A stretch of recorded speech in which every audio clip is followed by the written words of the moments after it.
Okay, we're now live. Great, thank you, Haley. Good afternoon and welcome to the July 27th, 2022 City of Asheville Multimodal Transportation Commission meeting. My name is Dennis and I'm the chair of this group. Our meetings continue to be held virtually, but there are many ways for interested parties to participate in this gathering. The City of Asheville Engagement Hub, which includes a variety of links and phone numbers, can be found on the Multimodal Transportation Commission page of the City of Asheville's website. Visiting this page is the best way to take part in our virtual meetings. Members, staff, and guests, please remember to keep your microphones muted at all times when you're not speaking so we can minimize feedback and other background noises. I'd like to now welcome our commission members. Members, when I call your name, please introduce yourself and let us know what interest you represent. Randy Warren. Hello, everybody. My name is Randy Warren, and I'm on the Bike Ped Task Force. Hey, Randy. Kenny Armstrong.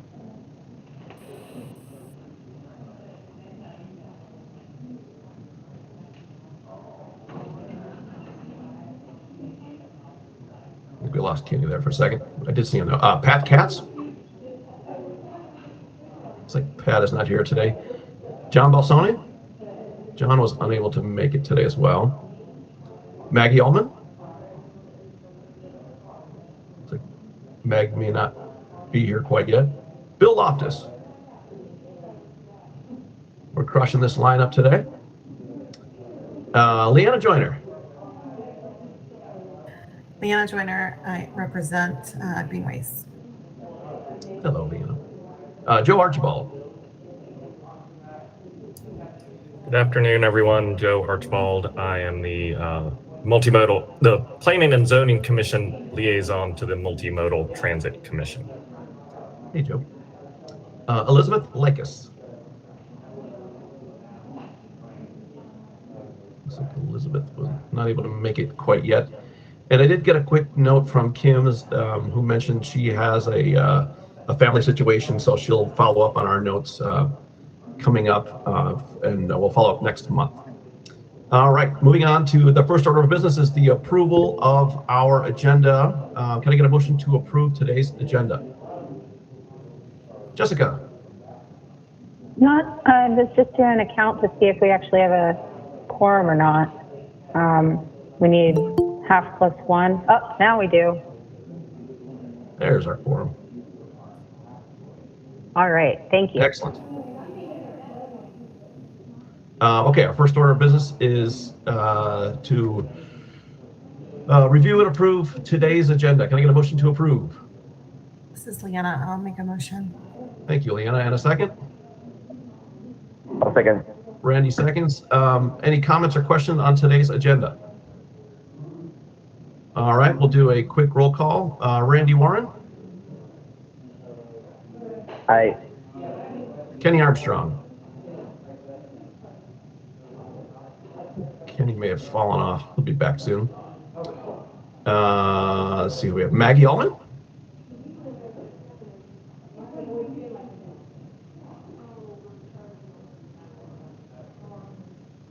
Oh, I'm sorry. That took longer than I meant. I'm here. Excellent.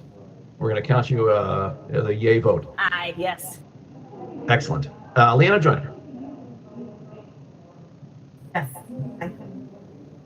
And Kenny, we are voting on today's agenda. Are you a yay? Yeah, let's do it. I'm back.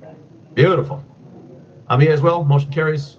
Next item is the approval of the revised minutes from April 27, 2022. I think there was one comment in there that was updated. Can I get a motion to approve?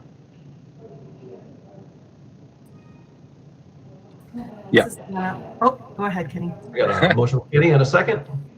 Leanna. Leanna, a second. Excellent. Any comments or questions on the April 27, 2022 minutes? Without comments, we will take a vote.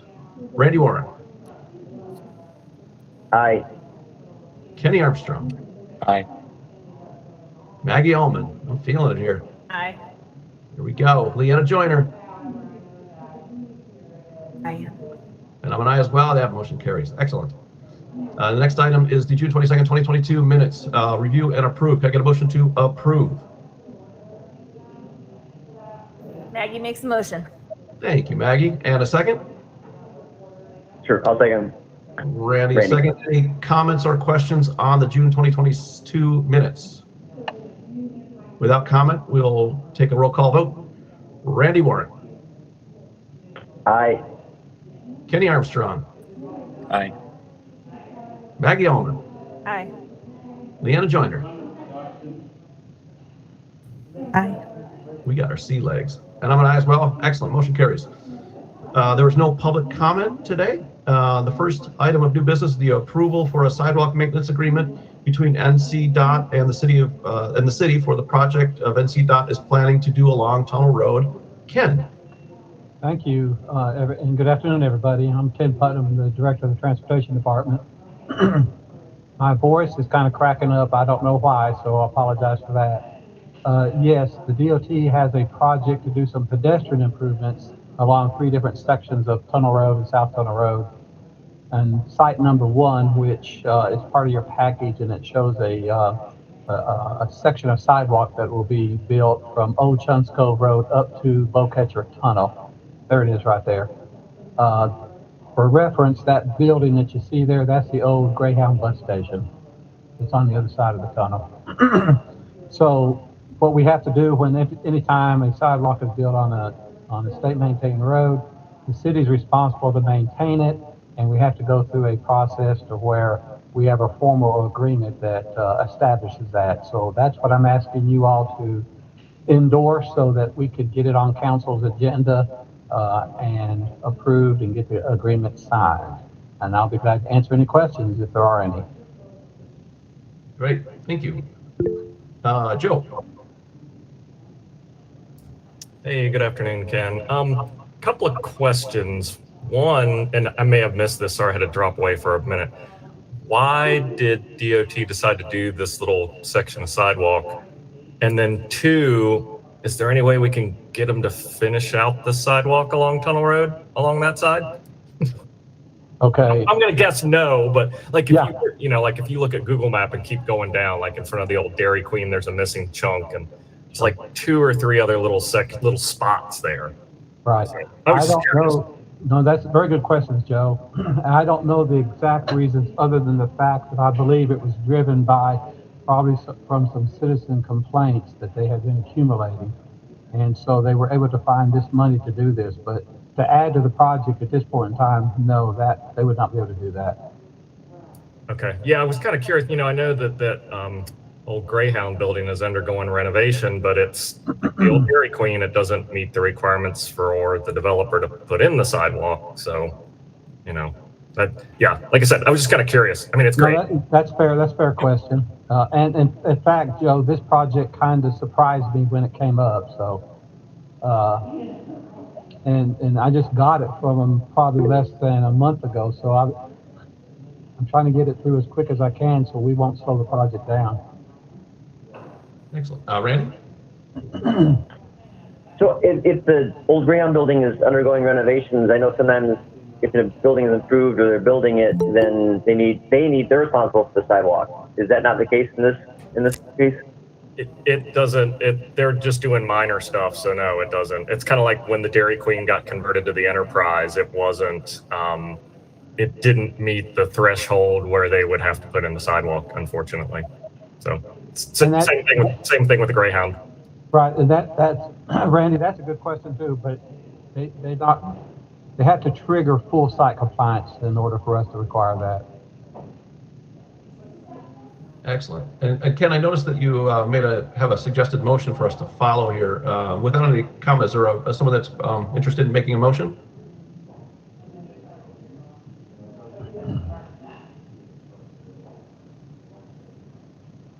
Ken, what would be a reason not to approve this, other than maintenance? But it seems like such a small section that maintenance isn't really an issue. The cost, I mean. Right.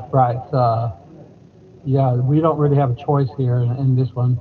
We have to maintain the sidewalk. I mean, the choice could be the DOT won't build it.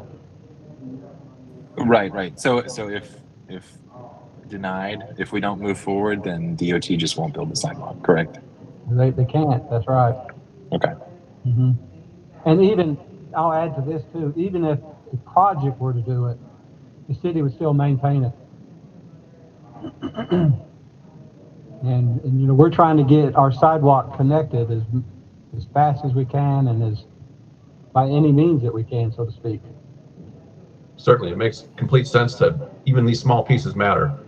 So we entertain a motion. Does anyone have a motion they'd like to put forth? Randy. Sure, I'll make a motion. I make a motion that the Multimodal Transportation Commission endorses and adopts, recommending that the City Council adopt a resolution authorizing the City Manager to enter into and execute a sidewalk maintenance agreement with the North Carolina Department of Transportation for the NCDOT to construct a sidewalk along US 70 74A Tunnel Road between Bowcatcher Tunnel and Old Guns Cove Road. Excellent. We have a motion. Can I get a second? Second. Second for Kenny. Any other comments or questions? All right, without discussion, we'll go to a vote. Randy Warren. Aye. Kenny Armstrong. Aye. Maggie Allman. Aye. Leanna Joyner. Aye. And I'm an aye as well. Ken, thank you very much. Thank you. I gotta hop off for another meeting. Good luck. Alrighty. The next item that we have is Safe Streets for All grant opportunity with the MPO. Tristan.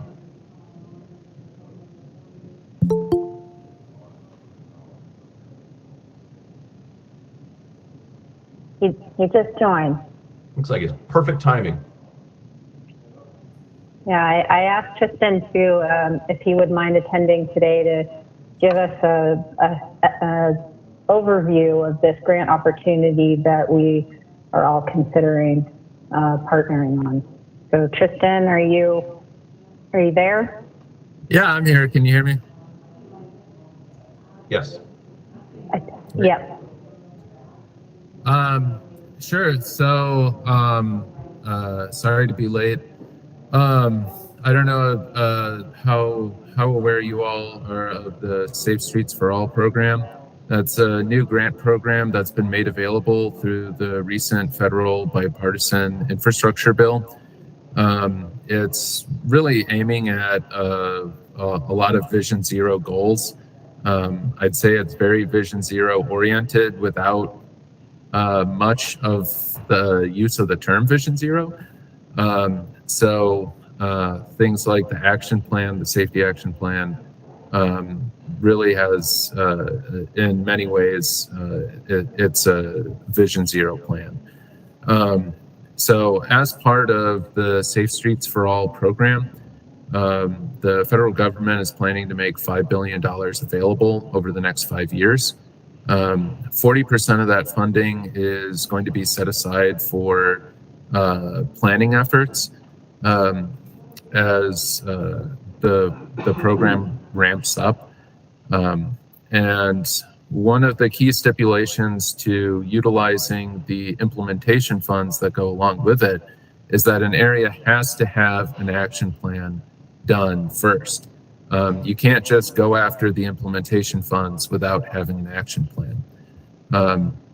And so we've talked with the city as well as some of the other local governments in the MPO planning area, and there's quite a bit of interest in going after an action plan for the region.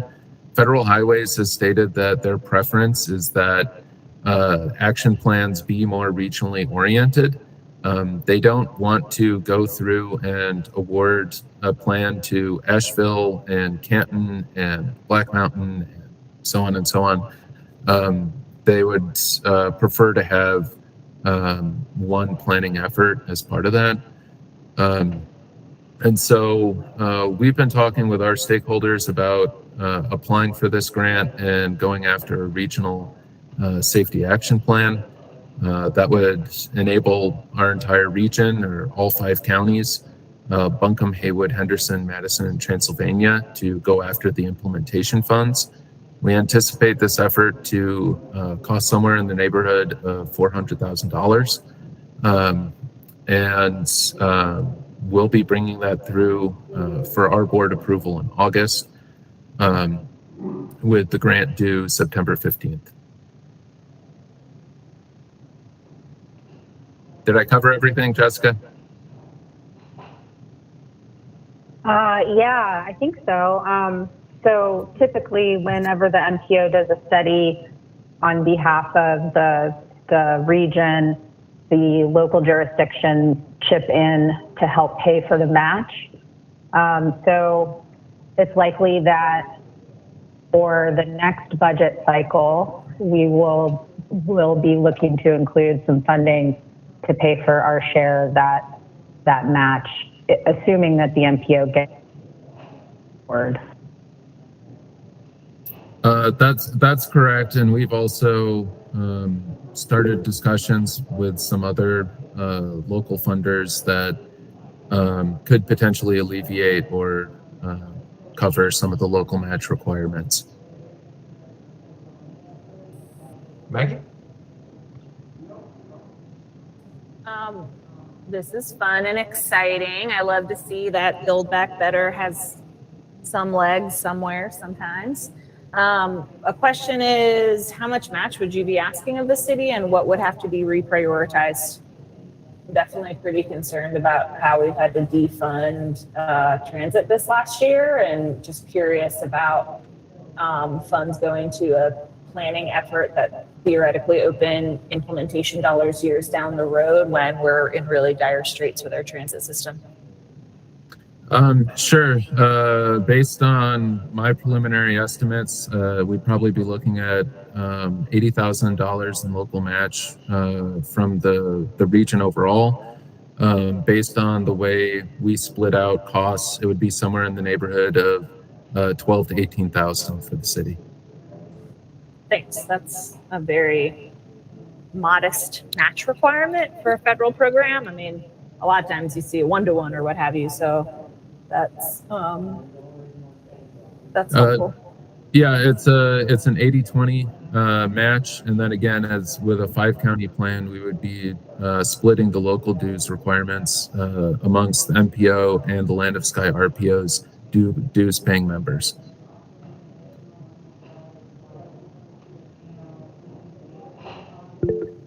Thanks, Tristan. Oh, Joe?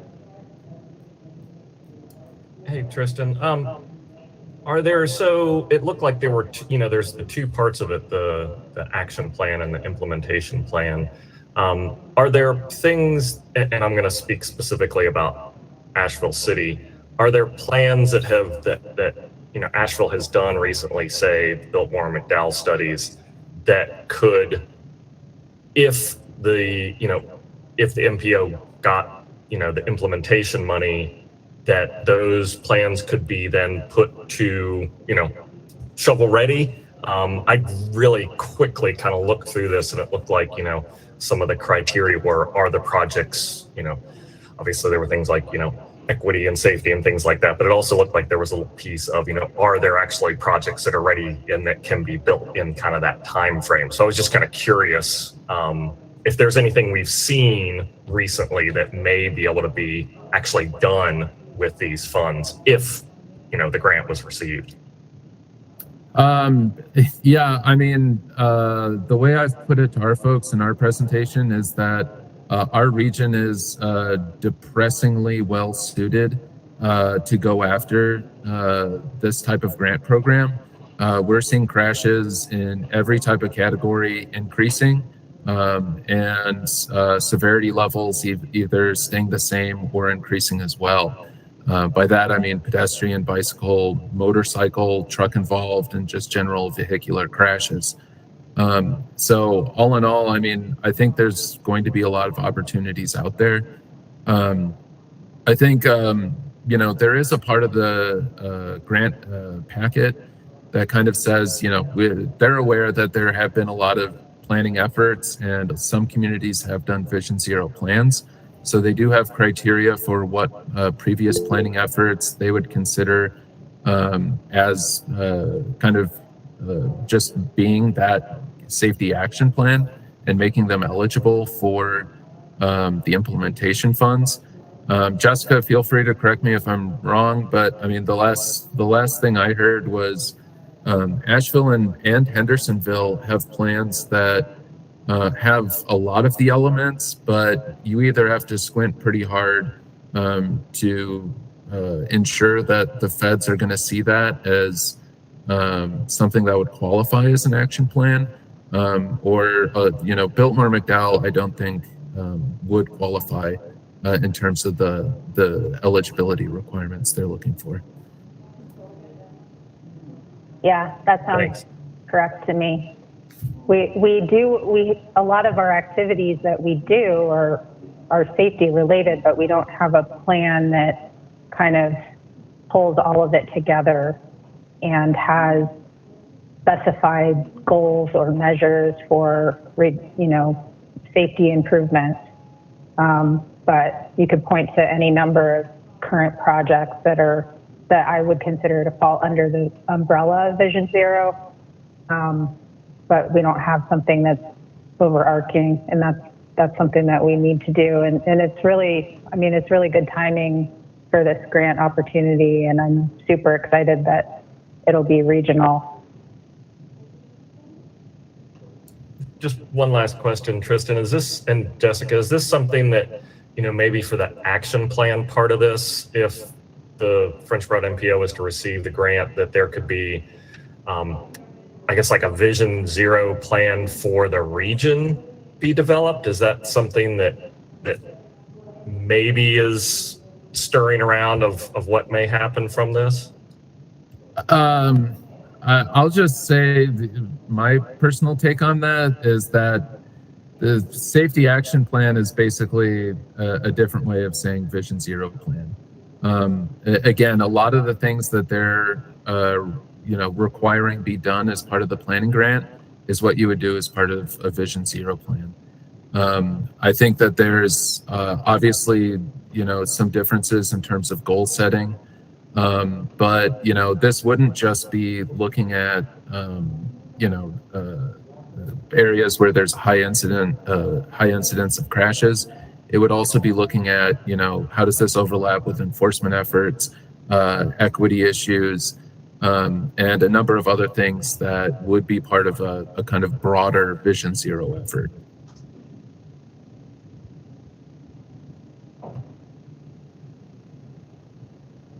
Right on. Any other questions? Thanks, Tristan. Thank you, folks. Good luck. Yes. Okay, our next item is roadway utilization. Maggie, on behalf of the Public Space Management Committee. Maggie? Hello. Oop, we're not hearing you. Thank you. Is there any way I could share my screen to go through some of the materials?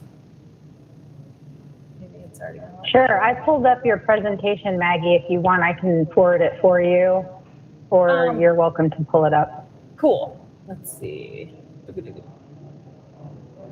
I'm gonna do it. So I think I can share, so I can do that when the material is ready. So, hey everybody. The purpose of this update is that, let me give you some context and reminders. We had our retreat, and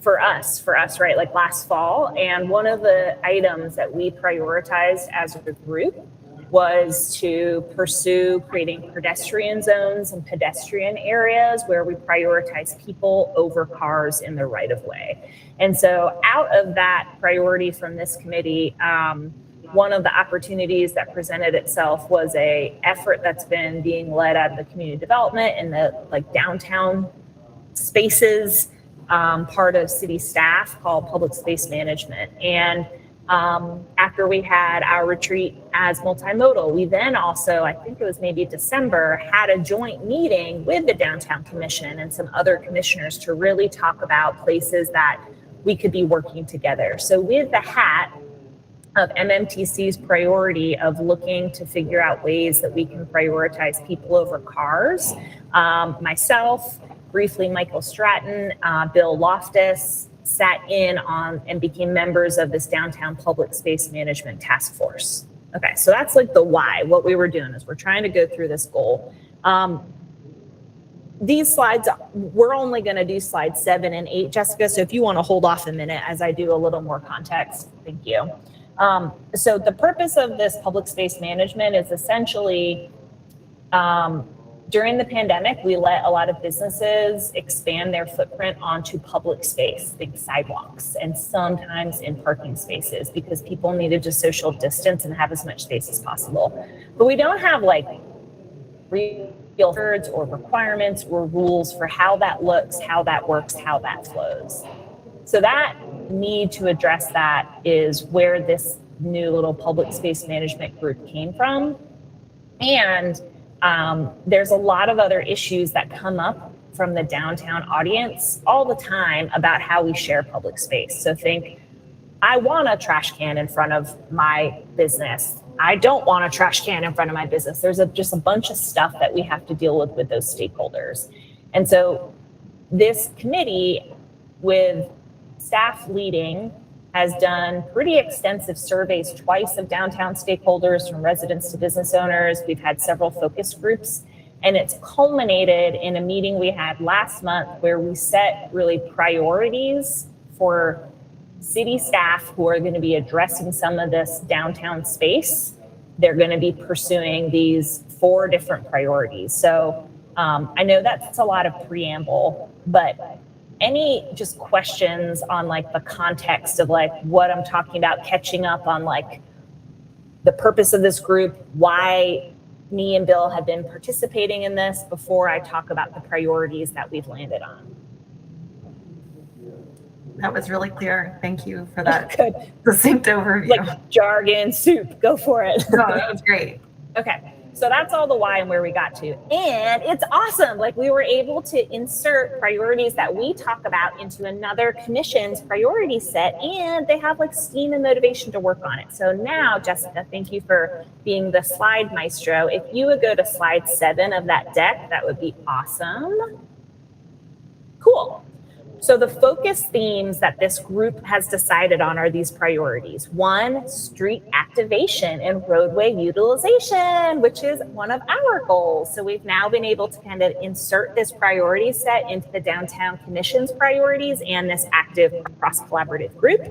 We also have prioritized outdoor dining, including parklets and streeteries. A parklet is more like using a parking space for any public use, like a bench. A streetery is kind of expanding outdoor dining into a parking space. We also are prioritizing larger, better utilized and safer public gathering spaces. So there's a lot of user conflicts downtown between buskers and First Amendment right protesters and tourist space. And so how can we use some of these gathering spaces better? And then public restrooms is a clear need. Council has put some resources to this as well. So what these 4 priorities mean is that this cross-commission group, staffed by like the downtown staffers, are going to be looking at each of these priorities and actually adding some like technical teeth to them in the coming years. So what could that look like? That could look like setting technical standards for a parklet. Like, you have to have a barrier that's X high or whatever.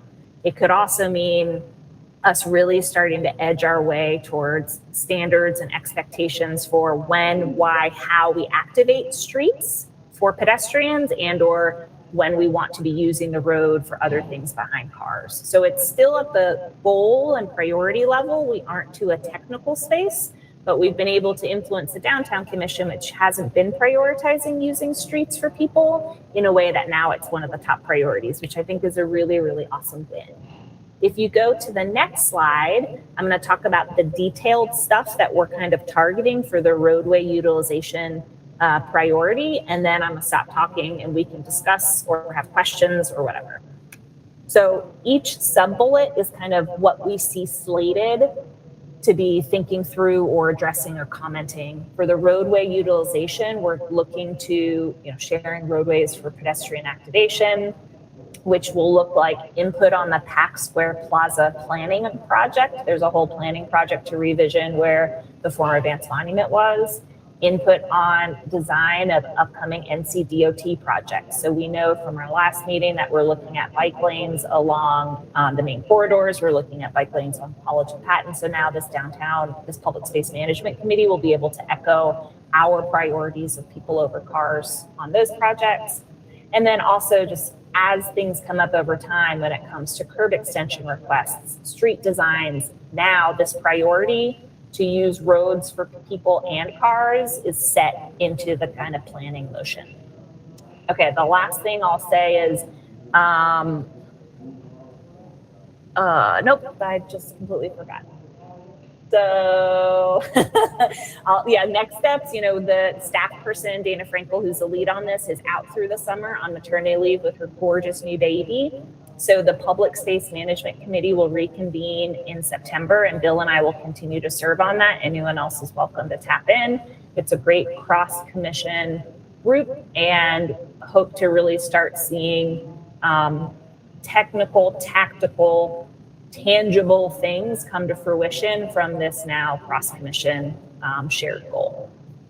Questions, comments, concerns? I have a question, Maggie. One of the things that I've noticed, when we put the parklets and the dining lits, whatever term you used, in place, it was of a temporary nature. It was because we were responding to a situation, and they kind of were built with temporary materials. And now, as I walk around, I feel like they're not aging as well as they could. And I know that they were utility, and they did a good job, and they provided a lot of, I think, opportunity for businesses and for consumers.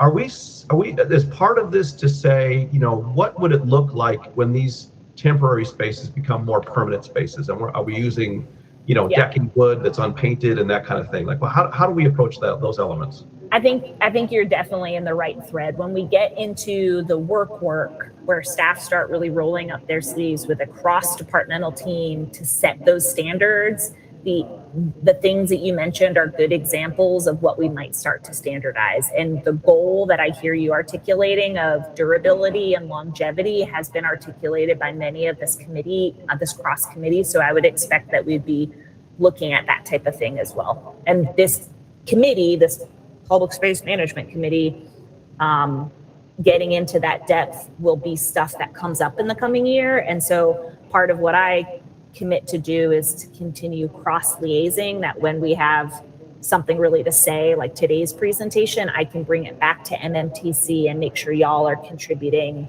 and being your input fed into that group. Excellent. Lena?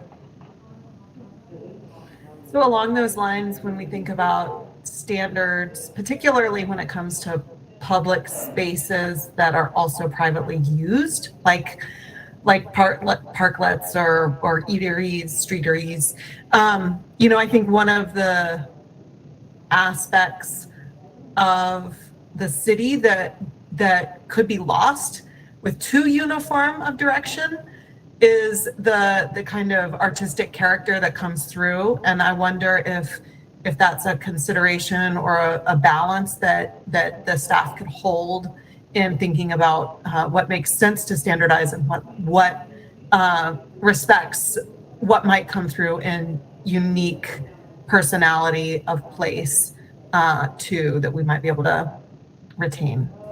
Awesome. I love that. Yeah, I think that's definitely, I think that comes out in the conversation, and I'm making notes of what you're saying now. So when we kick these off again, it comes up. And I'll just echo that unique sense of place, that unique characteristic is something I also heard in a different group. The Design Review Committee just reviewed a proposed substation by Duke Energy, not on public space, but it was so clear. Everyone was saying, like, don't build a 2-story cinder block wall. Like, that's not us. This is like a canvas opportunity. Let's make it special. So I think that desire for creating sense of place, you're just echoing something that seems so true. And I love hearing it here as well. Randy? Yeah, I just want to say thanks for doing this. I know it's an extra committee you have to go to and more work you have to do in that too, but it is so important for visions to be infiltrated throughout the whole city environment. And if we don't do that, right, if we just do that on our group, then, because we've seen several times where councils almost said to us, we can't even implement your vision, the multimodal, because it's not one of our priorities. And so they kind of like put the kibosh on anything that we want to do, and it's outside of what, unless it can fit neatly into one of their priorities. So the more we can push from different groups that this should be a council priority, then the more that has a reality. So just thanks for all that work and stuff too, and we really appreciate that you continue to go with it, because if it's, again, just one meeting and it happens and everybody agrees, and then council's like, okay, that's great, you said that, but hey, it's not our priority, we're not going to do anything about it. So it's one of those things that has to be keep done over and over and over again in as many groups as possible, and I know you know that, and I appreciate you putting forth that effort. Happy to be there. Leanna? Maggie, I appreciate too your presentation and all the work you've done so far. And I might be living under a rock, but could you talk a little bit about the Pack Square Plaza planning and visioning project, and if there's thinking we should be doing now as a group, or like what your thoughts are for how we might most constructively contribute to that from this committee's perspective or other committees' perspectives? Yeah, I have a brief thing to say. I don't know a lot. I know that it's funded and it's like a thing. It's not like staff scrapping away at the edges. There's like a substantial budget to hire people to go through this process. So that's kind of nice. I believe it's starting this fall. This public space management committee is now going to be one of the key stakeholders in that thing. I'm sure there will be like other public engagement methods, but this will be one of the committees. I'm sure the Downtown Commission will be another major like committee that it runs through. If we wanted to extend and ask and suggest that multimodal was brought in, or that multimodal was engaged at different points, I think we should suggest that. We could also use me and Bill as liaisons, but I know that there'll be conversation of what are we going to do about those roads. So, and Jessica probably knows more about this than me. Take it away, Jessica. Actually, I don't. I mean, I agree. It is a thing. There is a website on the city page. If you just go and type in the search box, Pack Square, this page will pop up, and they did release a RFP in January, and I think that they've selected a consultant already. And then there's some other kind of tangentially related things that are happening as well with regard to public art. But I think we'll be hearing a lot more pretty soon about the next steps for the visioning effort that will take place. And what I'll add is like those priorities I shared are going to be docked into this planning process. That doesn't mean we're going to fix all of them, but like this cross commission group has already said, okay, what are we going to do about public space? Right now at Pack Square, that's like one of our main First Amendment Constitution zones for public speaking. Well, that also impacts the buskers. So there's a lot of things we need to talk about there. There's also been talked about like, I mean, I've been the one being like, there is way more road than we need here, y'all. Like this could be reclaimed as public space. What are we doing here? So I guess getting back to the heart of your question, Leanna, I think that if multimodal would like to be a stakeholder group, I think we can ask for that. I don't know what they'll say, but at a very minimum, I commit to engaging at fork in the road conversations and to liaising on key information. And if anyone wants to join the Public Space Management Committee, I think that we might have space for one more multimodal rep if you wanted.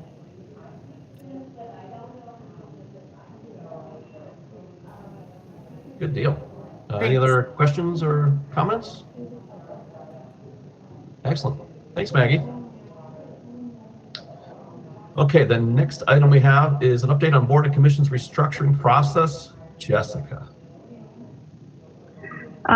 So I don't have any major things to report. I had asked for our deputy city clerk if she could provide a verbal update, but it sounds like they're getting ready to go commission to commission soon and do some verbal updates.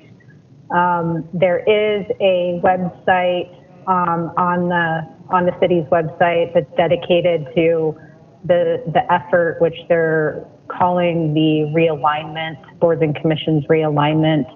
And there, I can pull up the project page, but oops, that's not the right one.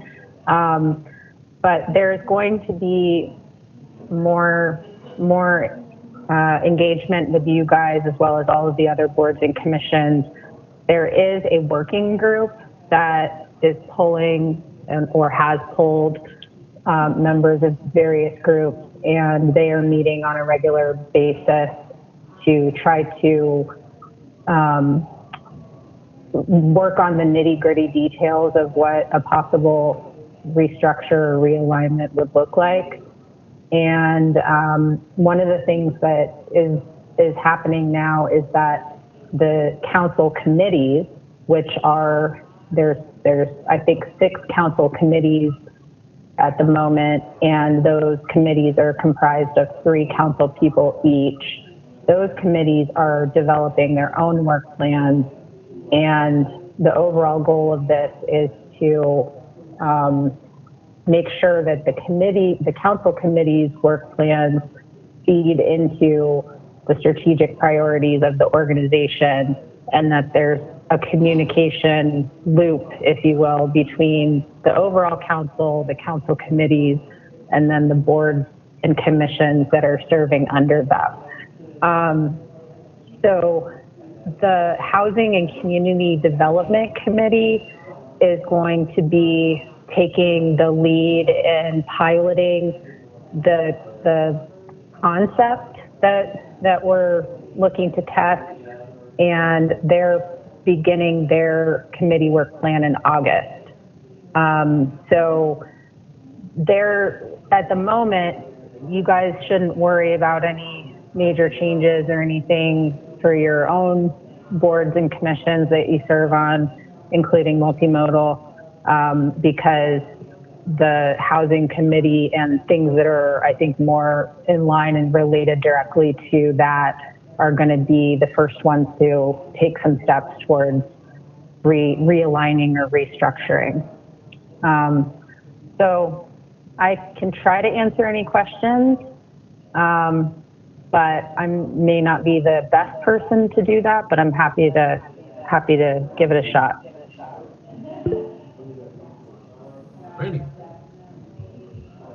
Yeah, so one thing is I asked this to be put on the agenda just because I know that when we read the paper and what we saw in the first couple of meetings made it sound like the boards and commissions might be going away this fall, initially, and that was a little while ago. And so it was something that was happening very fast, and it seemed like without a lot of input from a lot of different sources. But my understanding too, and I had a communication recently, but it seems like they're taking a step back in the process and getting more input, understanding that it was probably moving too fast and that didn't have as many viewpoints as what they wanted to have. And so we shouldn't have to worry about us dissolving right away or anything. If who knows what's going to happen in the future. But at this point in time, we can feel still committed to our mission and moving forward and doing the work we do, because we're one of those commissions that actually is pretty functional. Of the 40 or so some commissions and stuff, I guess some of them don't have full rosters and they don't have very good communication with the city council, and they're getting much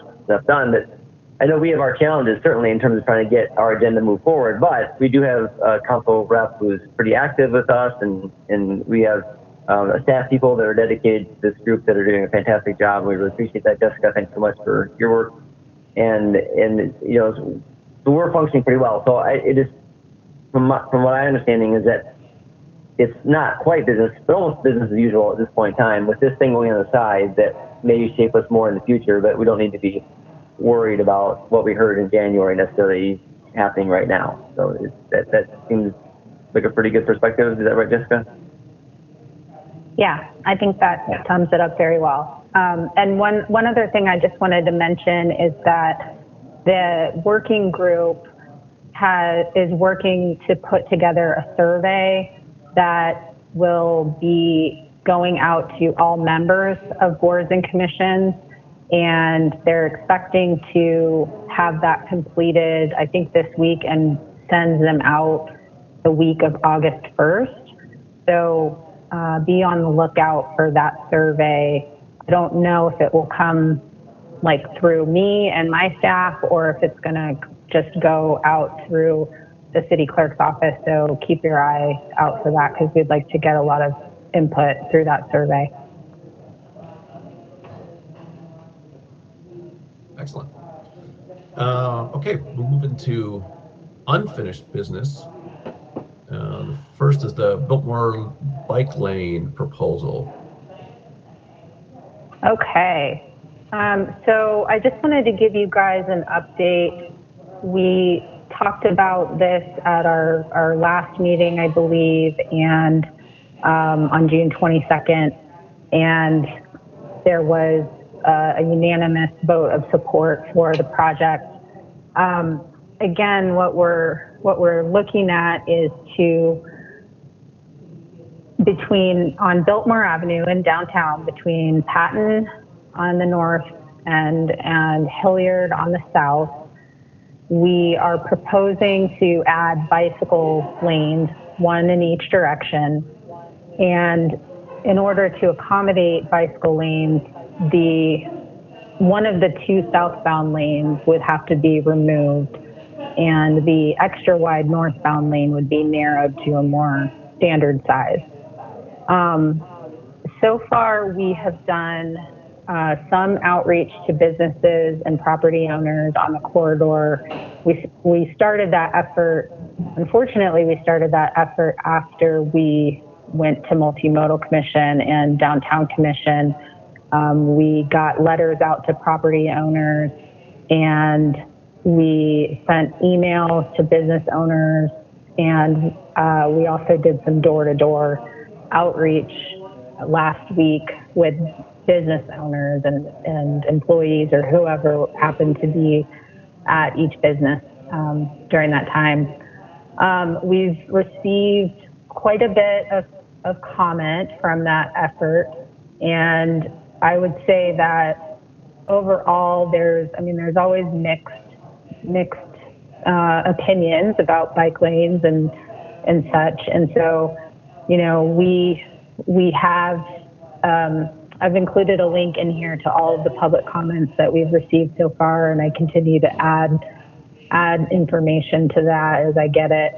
I would say at the moment, overall, the public comments that we've received directly from people that are in that corridor is concern, opposition, and really my personal feeling is that a lot of those concerns are directly related to loading and unloading concerns. So, I don't know if I'd go so far as to say that it's not about the bicycle facilities at all, but I think the major concern is that removing one of the two southbound lanes is going to have a huge impact on the loading and unloading activities of those businesses. It's clear that whether it's legal or not legal, a lot of times delivery trucks are parking in that outside lane, and they're double parking, and they're trying to get their deliveries done as quickly as possible. But while they're doing that, they're obviously blocking vehicular traffic. So the fear is that, or the concern that we're hearing, and the fear, I think, is really centered on not having enough loading zones, not having loading zones that are able to accommodate larger vehicles, like large semi-trucks, beer delivery trucks, not just the kind of Amazon box truck, but major trucks. So, there's also concerns, I think, about potential traffic and congestion. And from a design standpoint, there's a concern about the bicycle lanes being right next to the parking lane, and that dooring could occur. So there are a number of concerns that we've received. but I think the vast majority of them happen to be related to loading. So we are continuing to collect public comment. Unfortunately, one of the things that's made this difficult is just the timeline that we have for trying to get public comment and make a determination on how to proceed, because we have to provide NCDOT with a striping plan so that when they start to repave the whole of US 25, this is going to be included in that. So I'm working right now to put together a memo for the city manager's office to try to kind of outline the pros and the concerns. And I just wanted to give you guys, an update as to, what are we hearing outside of our kind of transportation bubble, if you will. And so I just included the striping plan that we have right now that includes the bicycle facilities, the public comments, and some of the outreach materials that we've provided. And staff is going to be in the field tomorrow and possibly Friday, looking again at loading zone opportunities to see if we can add some more, maybe take some existing ones and make them larger, and see if we can try to address the root of the problem, which I think we would want to do regardless of whether there is a bike lane being proposed or not. So I'm happy to answer any questions, not asking for a vote or anything again. I just wanted to let you guys know what's going on. Ready? Yeah, thanks, Jessica. What a great opportunity. I mean, because it's a problem right now of the loading zones. People are using the lane illegally, which is a problem. And this is a chance to solve that issue. Like I said, with or without bike lanes being put in, it's more work for sure, and it's a hassle, but it's an issue that should be dealt with to make things safer overall. And so if we can get bike lanes out of this in the redesign, there's a big bonus for sure. But the big problem from the business owner's perspective is that we're solving their loading and loading zone issue. They may not feel like they have one as much now because they just use that lane illegally. But if, Asheville police ever decided they needed a fundraising campaign, they could clean up pretty good probably by ticketing vehicles through there.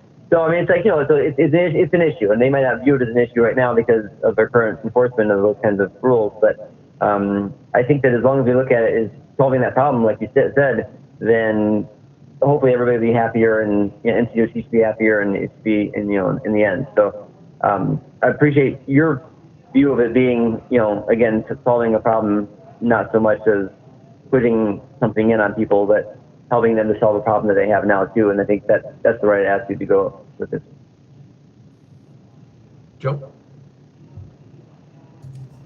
Yeah, thanks, Jessica. I'm curious if there has been any thought, and I feel like this came up at some point in the past, 4 years, to making loading zones, making spaces that are loading zones from, say, 6 a.m. to 10 or 11 a.m. and then revert over to parking area, in the after. I mean, obviously we need, I think, with this to focus, like Randy just said, and obviously like the feedback is, focus on the loading, focus on ADA accessible spaces, and I think some of the potential ADA and pedestrian crosswalk improvements that come from this. And then the street parking that's left is just what's left. Like if we get rid of street parking and have better sidewalks and better loading, it seems like everybody's gonna like it more, whether or not there's bike lanes or not. The bike lanes are kind of this bonus almost, in my mind. So as to your question about shared loading, parking, and having timeframes for when a parking area is loading and converts to parking, paid metered parking, that is something that we talk about a lot. And we did a test of that on Haywood Street after the reconstruction. We had mixed feedback from the business owners there, but I think overall, I mean, aside from Biltmore, the whole downtown has loading issues, and we can't give everybody their own loading zone. We don't want to make loading zones all over the place. So we know that that's a problem that needs to be better organized and more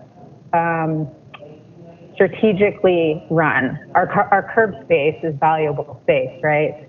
And at the moment, we are trying to balance everybody's needs for that curb space, and it's impossible to do. All of that is to say that I think that, luckily, the city is, and my department specifically, is in charge of determining where parking spaces are, where loading zones are. So we have the ability to more fluidly change things in the field pretty simply, like moving meters, moving stripes is not something that we're unfamiliar with. So this could be this part of it could be very much evolving, and we can try again on that pilot of the times. We could, ultimately, I would love to have a whole effort dedicated to a curb space management program. And I think that's something that hopefully will happen someday, but probably not in the immediate future. In the meantime, though, we might be able to do some more, simple tests of different things. Maggie? Just looking through the public comments, I just want to remind everybody, and particularly staff, of the context. There are 13 comments. There's 94,000 citizens. And so I think that we just always need to remember that balance, and like, how many road users do we have? How many sidewalk users do we have? How many cyclists do we have? Just because we don't have all their email addresses. We just want to be careful that we're not having the wind blow us based on available information. Like 13 comments, even in the drop of public engagement, is nothing, So I want to make sure that we don't start being a willow tree and getting blown around by the latest information, and stick to our principles, stick to the policies we've passed, stick to our complete street goals, and just stay focused on what has already been adopted through policy. All right. Any other comments? Thank you, Jessica. The next, you're probably up for potential transportation related state level legislation. Do you just want to kind of go through these and see where you do have updates? Bring them up if we're still kind of waiting on more info to come in. Let's see. Well, I can say that indirectly related to some of this is that we recently completed interview process for filling our vacancy in the transportation planning division. And so that will help the capacity in this division with regard to a lot of these bullets here under unfinished business, particularly bike share study. So I don't have any updates with regard to any of them specifically, but we should hopefully be able to create some movement soon on some of these items. Okay. We do have an open seat on this commission. Is it possible for us to get that on the next? I believe we do. I think we're supposed to have 9 and we have 8. I think Michael's seat is still open. So maybe if we can get that on the next document that goes out, so we can get all of our seats full again. Okay, and then should we go into committee updates? Start with actually we don't have anybody from transit here today, unfortunately. How about a Greenway update? We haven't met. We're meeting next week, so no big updates. I know Jessica might be able to speak more from the city perspective, but I know the deadline is passed for the North Riverside Drive Greenway segment that would connect Broadway and the Woodfin area where Zillicoa is down to the River Arts District. I know that they should be in the process of selecting a consultant to move that project forward, but I don't know much about it. That is accurate. Okay. And I'm sorry, Jessica, was there any update on some potential an outing with concerning transit? Yeah. So another good piece of news regarding staffing is that we have hired a transit planning manager. So if you were familiar with Eunice Lovey, we have filled her position.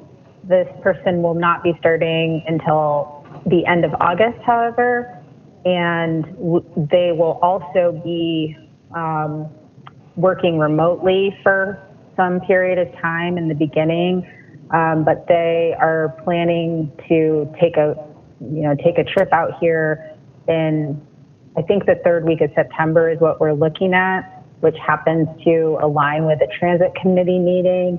And so nothing's solidified yet, but one thought that I had was, I think it would be great to have a joint meeting where we take a field trip and look at the state of our transit facilities. So I ran that by Dennis and Randy, and if the group thinks that that's a great idea, then we can work on scheduling that. So it'd be a joint meeting between you guys and the transit committee. Yeah, I think that's a great idea, and I think that there was also potentially an element where we would go physically, maybe walk through some of the facilities. I know. Oh yeah. That's a gap on my part. Yeah. One of the things I feel like we read these documents, I don't always know exactly, literally how the rubber hits the road. So I'm very much looking forward to that. I think it'd be very beneficial to the group. Yeah, I was intending to do a field trip. So we'd go to the transit maintenance garage and we'd go to the transit center, which, some of you guys might have seen the transit center, but we're going to go in the back of house of the transit center. So you can see basically how small things are, how constrained everything is. So that's the plan. It may not happen on the transit committee's meeting date, but that's kind of what I'm thinking would be the case. And so when we get more information together, we'll send it out to you.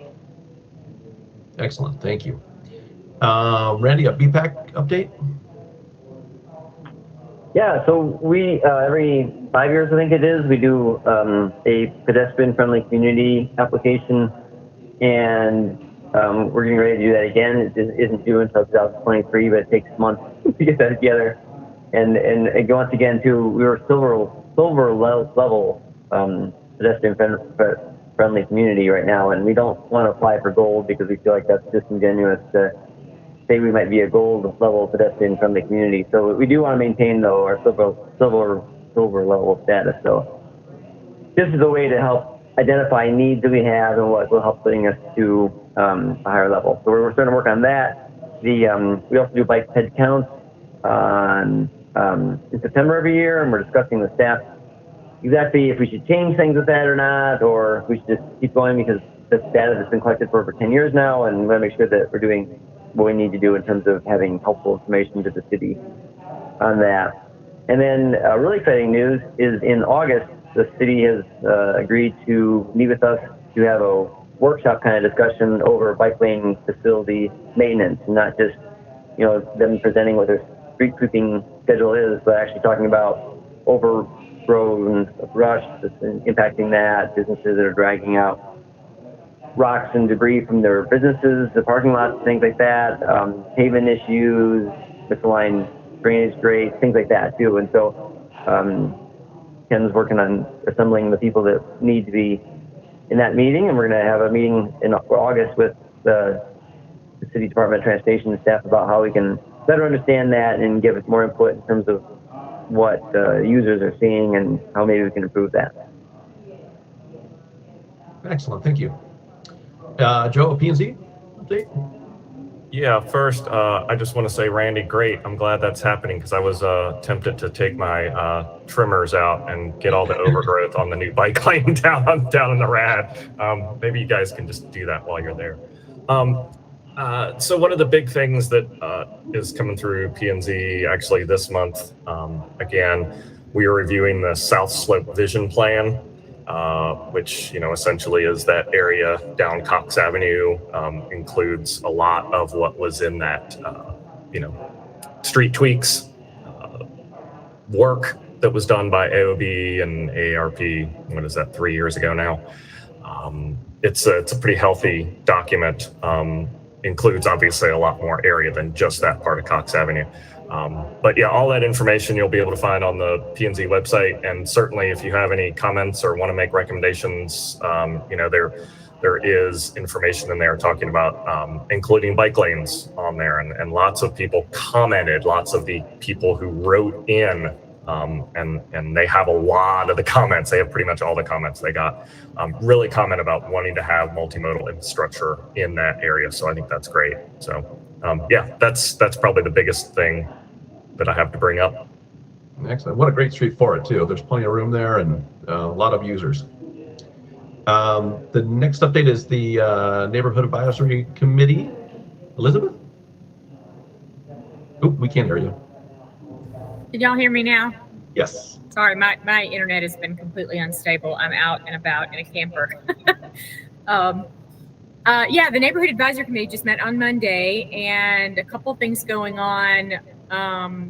Everyone that is on our committee is and their neighborhoods are obviously have the opposite feedback than a lot of the comments from businesses about the bike lanes. Everyone in our downtown neighborhoods wants as many bike lanes and pedestrian-friendly places as possible. That is their neighborhood. And we've had one thing that's going on, we just had a press release about, and we're going to start doing, so just spread the word in your own neighborhoods, is instead of having a neighborhood hero of the year, we're having neighborhood spotlights every quarter, and the first quarter is being kicked off. And so there's a form with the information on the neighborhood services part of the actual website. So we want to highlight people throughout the year, and then at the April Festival of Neighborhoods have that recognition, and then a year-long person. The biggest question that our chair of Neighborhood Advisory Committee wanted to know might be answered when we get Kim Putnam to our next meeting, because she wanted to know how to get more traffic calming measures and speed bumps in her neighborhood. And someone else, of course, on the committee, Sharon Summerall, our vice chair, said as part of the technical review committee and other things that she's on, that is a very long process. And so I'm finding, being sort of new to both of those groups, there's a lot of overlap in what we discuss and what y'all are discussing here. So that's what's going on in the neighborhoods. And a big river cleanup. Actually, I will say the Oakley Neighborhood Association had a big river cleanup of the Swananoa. So we're really trying to move forward on making that more user-friendly. Not to the point where we have outfitters and things, but just where people can get on and use a cleaner river. Huge amounts, of course, of trash and interesting items found. Well, excellent. That's good. I go by that area quite a bit, and I can tell that it's even just more visible with everything being cut down. So it's a nice thing to look at now, which is great. All right, thank you very much. I don't believe we have. Jessica? Do we have a I-26 update? You know what? I don't know. There's a link here, but I don't know if it's old. It looks old. Yeah. So I will. One thing I can mention is that we got a grant through the MPO. I might have already talked about this, but I can't remember. We got a grant through the MPO to do a transportation study of what we're calling the East Patton area. So basically the area between the Bowen Bridge and Klingman, which is directly part of the I-26 project. And so we're about to sign the agreement with the MPO. Or actually, we have to go to council first to do a budget amendment to accept the funds, and then we will sign the agreement with the MPO to start work on that study. The challenge, of course, is timing and DOT wanting to move forward with the I-26 project overall. So we're trying to work with them and balance those two things. Alrighty. Randy? Yeah, so, oh, sorry. Oh, I checked too, I was unmuted, I'm sorry. So on the agenda is from June, so that's the link. It says unfinished business, the Amboy Road and Brevard Road and relocation. So I'm very interested in that. And this is on the agenda, so I know Kim would know more, right, Jessica, but do you know anything about that?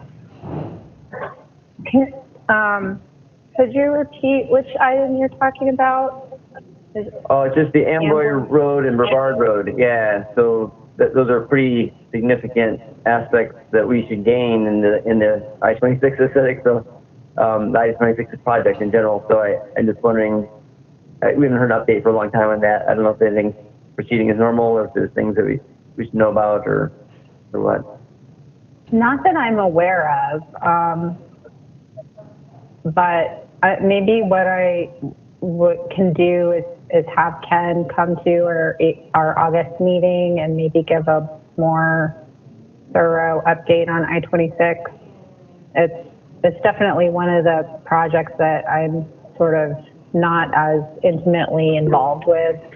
Ken's been the point person on that for probably decades now at this point, so I'm not quite sure. Joe, do you have some info here? I was just going to say real quick, Randy and everybody else, the minutes which are attached to that I-26 aesthetic committee agenda, they're kind of, well, they can be boring unless you're really into it, and it talks about some of that. I know there was a big discussion about like if there's going to be sound walls and if the MUP is next to the sound wall and some of that. So it's interesting to read them, and it gives you a little bit. But yeah, it would be kind of great to have Ken come back and give a bigger, broader overview of everything. Okay. Excellent. Next, please note the staff updates, the list of projects that is ongoing. We have future items. If you're interested in getting anything added there, just fire it off and we'll get it on the list for us. Next meeting is late August. And without any other comments or questions, we can adjourn. All right, we're all good. Thanks, everybody. Well done, Dennis. 413. I like it. Yeah, crazy. That was a record. For real. Good to see everybody. y'all. Happy All right, summer. buddy. See you next Yeah. time.